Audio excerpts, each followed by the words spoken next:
Hey fellas, today we're talking about count them, four sneaky ingredients that are in a lot of the foods that you're eating and is causing a bunch of problems to your wood. Now, I grew up seeing people eating the foods and with these ingredients that I'm talking about, and I was one of them. In fact, I worked at McDonald's and worked at Taco Bell, so I was basically slanging that poison. I wasn't on the corner slinging poison. I just happened to be inside of a restaurant with a uniform on, but I was still slinging that poison. All four of these ingredients are bad for you, but the fourth, ooh man, it's in 55% of the foods in the US. Can you guess what it is? Well, stay tuned. And hey, this is Coach Brian, the men's performance coach with Good Wood. And this channel here is for men who want to get their health together, get their wood together without getting on the Pills for Life program. So please share this video so you can share the health love. And leave a comment. You leave a comment. We're actually at random pulling a person's name to give you a free bottle of Good Wood, or maybe even Good Wood Advanced. So what I'm going to do is break this down till it cannot be broken anymore. So let's go ahead and talk about this trans fat, which is one of the worst foods for testosterone. Now, this can be found in processed fried foods, and basically what it does, it just basically reduces your testosterone levels. And how does it do that? It actually interferes with your testicular cells, which are the ones that produce testosterone. Now check this out. Trans fats is only supposed to be 1% of your daily intake. I'm not sure why they have it in there at all, but still, it's only supposed to be just 2 grams or less. But when you look at the food that you can eat that has trans fat in it, oh man, we're talking about, the fried fast food, and it gets especially worse if they reuse the oil. And when I worked at McDonald's, they reused the oil. In baked goods, we're talking about 5 to 6 grams in one donut. In snack foods, especially those cookies, ooh, used to love those cookies. Yeah, 2 to 3 grams per serving. And when it comes to the frozen pizza, used to love me some frozen pizza. Yeah, we're talking about 1 to 3 grams of trans fat per slice. So let's get to number 2, which is that sugar. Of course, high sugar intake leads to high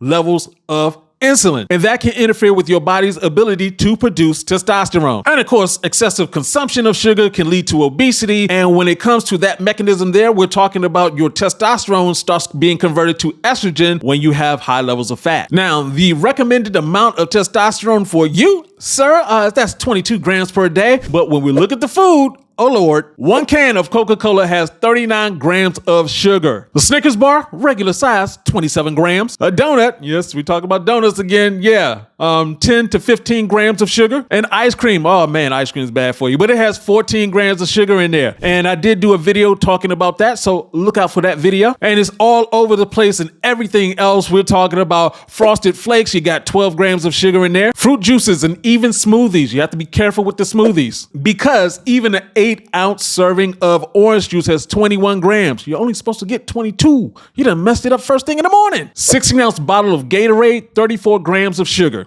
Yeah, that's where that energy is coming from. And even just a tablespoon of ketchup, 4 grams of sugar. So let's get into the dairy products. That's number 3 on this list. Now, already dairy is coming from a cow. It's not made for humans, but for some reason, we like it. And they actually add synthetic hormones into cow's milk that can affect your testosterone. And cow's milk on its own already has estrogen that lowers your testosterone levels. Not only that, when we're talking about milk, it's already high in calories, already high in fat. And as we mentioned before, if you're gaining that weight, that testosterone is turning into estrogen in your fat tissues. So the 5 worst foods for this, well, if you're drinking that full fat whole milk, oh Lord, we're talking about increasing that estrogen and that weight gain. Cheese is just concentrated milk, and basically they throw in an extra bit of salt and fat in there, so it's really bad for you. So when it comes to ice cream, once again, you got high fat and you got high sugar. Both of these is a double whammy on your testosterone levels. And when it comes to that yogurt, they put the extra fruit on the top and just coat it with some sugar.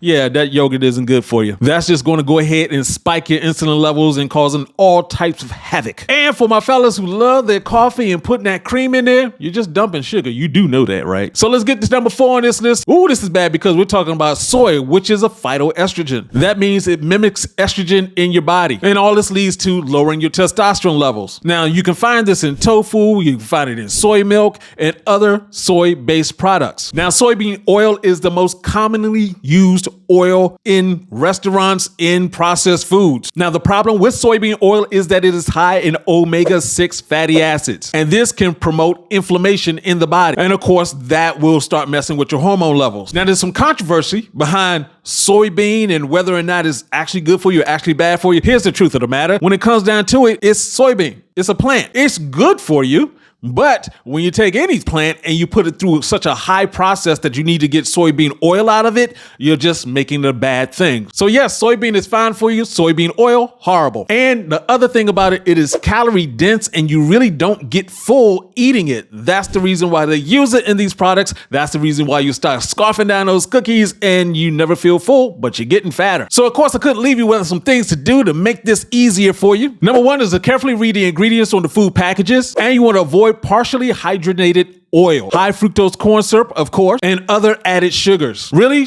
just focus in on the fresh fruits and vegetables. And instead of drinking all the sodas and everything, get yourself some water, get yourself some herbal teas. And just to be safe, make the foods at home. This will make sure you get that healthy meal. And do not use the seed oils. You want to use oils like avocado oil or olive oil. And of course, you got to cut back on the snacks. I mean, that's just common sense, right? So yeah, do that. So make sure you're doing those things. And if you like this video, we have some more videos that you like next. So go ahead and check this one out. So get your game up and go hard. Peace out.